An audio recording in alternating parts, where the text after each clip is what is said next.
Il est 9 heures. Lentement, tu émerges du sommeil, comme chaque matin. Tu allumes d'abord ton ordinateur, geste presque instinctif, puis tu te prépares un café, rituel modeste mais nécessaire. À 9h15, tu es à ta place, correctement installé, face à une conférence parmi tant d'autres, sur ces sujets qui t'habitent. Anticolonialisme, féminisme, lutte des classes, lutte LGBTQIA+, cinéma, photographie, littérature. Des mots, des idées, des voix. Un monde en marche dans tes oreilles. 1 heure passe. Tu te laves, t'habilles, puis sors acheter de quoi nourrir le jour. De retour, un film t'attend. Tu le choisis avec soin. À 11h45, tu fais chauffer l'eau. Les pâtes se préparent lentement, avec une minutie presque méditative. 15 minutes plus tard, installé devant l'écran, tu regardes. Non, tu scrutes chaque plan, chaque mouvement, chaque silence. Tu analyses le film avec la même ferveur qu'un croyant déchiffre un texte sacré. Tu aimes le cinéma. Tu en vis. Il est pour toi ce qui sauve le monde de l'absurdité, ce qui retient le vide, ce qui repousse le désespoir. Tout en toi converge vers cet art. Tes pensées, tes gestes, tes obsessions. Chaque plante, chaque être humain, chaque fragment d'univers t'offre la germe possible d'un film à venir. Une image, un tremblement est déjà un scénario. Tu dois travailler dans le cinéma, de près ou de loin. Tu te l'es promis. Un serment muet, ancien, brûlant, et tu y parviendras. Tu mets tout en œuvre pour cela. À 14h, le générique s'égrène lentement à l'écran. Tu sors ton téléphone, et dans une application, tu laisses une note. Presque une trace de ton passage. Le film t'a déçu. Car le cinéma, pour toi, n'est pas un divertissement, c'est une offrande. L'auteur doit s'y jeter tout entier, y laisser ses blessures, ses échos, ses entrailles. Il faut que ça dégouline, que ça déborde, que ça vive. Tu réponds à quelques messages d'amis, puis tu te lèves, direction ton bureau. L'écran s'allume, tes doigts s'agitent, tu écris. Ton prochain film, ton premier long, une fiction profondément tienne. Chaque phrase te coûte, chaque mot t'écorche, chaque lettre est une fissure dans ta peau. Tu veux qu'il soit parfait, qu'il soit ton œuvre majeure. Alors tu le peaufines, tu l'ajustes, comme on sculpte un visage ou qu'on veille sur un enfant fragile. Le temps passe, tu ne le sens pas. Quand le dernier mot s'écrit, il est déjà 18h. Tu files rejoindre tes amis à Paris. Le crépuscule s'étire doucement sur la ville. Les passants cherchent un coin de lumière, un bout de musique, un visage familier pour finir la journée. Tu marches dans les rues, paisible. Tu observes les derniers reflets dorés sur les façades haussmanniennes. La lumière te parle, comme un vieux film en train de mourir. Enfin, tu retrouves tes amis. Une première bière, les silences entre vous sont éloquents. Ils disent ce que les mots n'ont pas besoin de porter. Les tournées s'enchaînent, les heures glissent, et tu rentres, à 00h45. Tu es chez toi. Tu t'allonges, un livre à la main, le sommeil t'approche lentement. Tu poses le livre, prends quelques médicaments, et tu t'endors. Le cœur apaisé, fier, heureux, avec déjà une hâte, celle de demain, pour continuer, pour créer encore.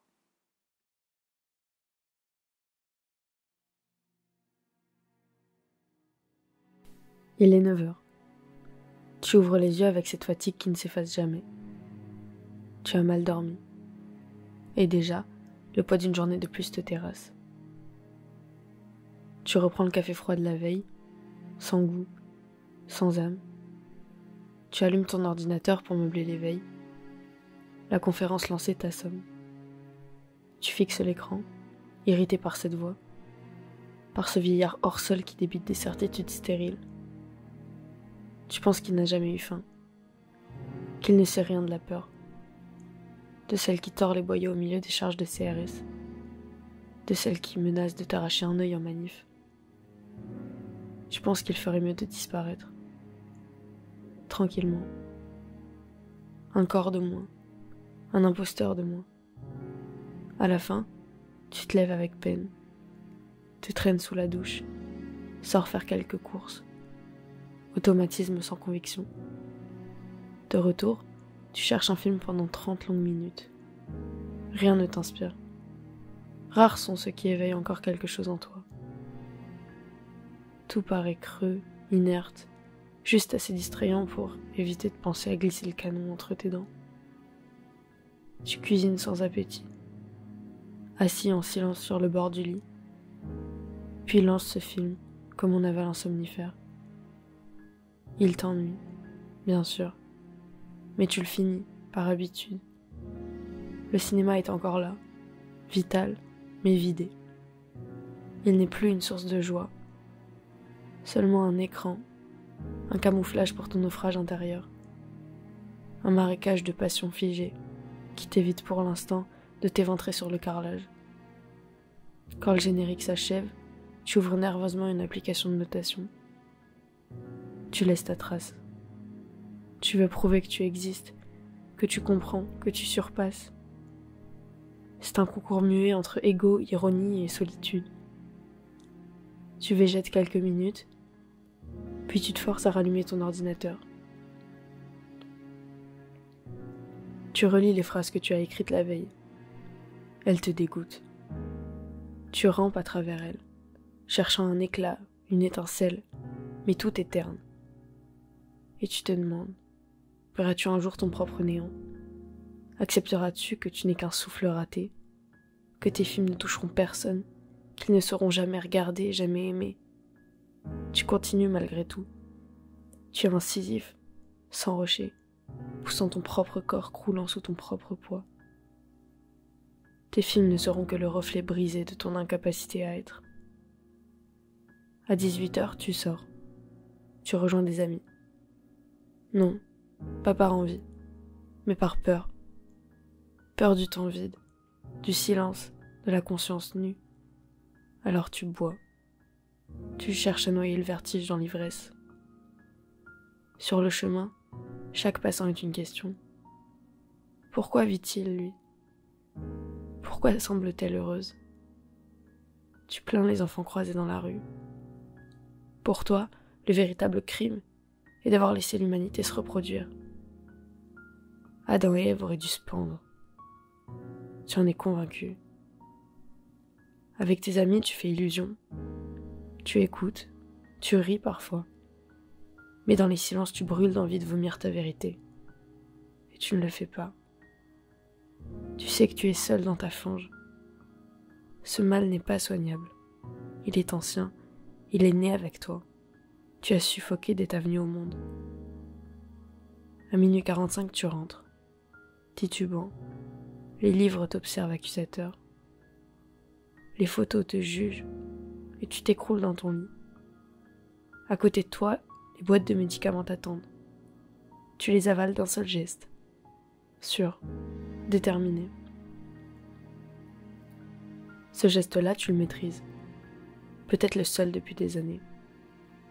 Tu termines la bouteille de rhum, celle que ta famille t'avait offerte, famille que tu vomis. Combien de fois as-tu rêvé de les voir gisants, amoncelés, les corps pourrissant sous le soleil d'été? Une dernière photo de famille pleine de cadavres purulents de haine. Tu n'as rien accompli. Tu t'en es empêché. Par peur d'échouer, par peur de réussir. Tu as préféré la plainte à l'absurde. Le mal-être au saut dans le vide. Dans tes derniers instants, tu penses à tout cela. Et c'est la haine qui monte. Elle t'envahit, te dévore cellule par cellule. Tu veux que tout s'effondre, que le soleil implose, que l'humanité, ensemble, comprenne dans un dernier rallye l'inanité de son existence. À 2h, tes paupières tombent. Les médicaments et l'alcool font leur œuvre. Demain, quand la ville s'éveillera dans sa lenteur quotidienne, tu seras mort. Une larme aura roulé sur ta joue.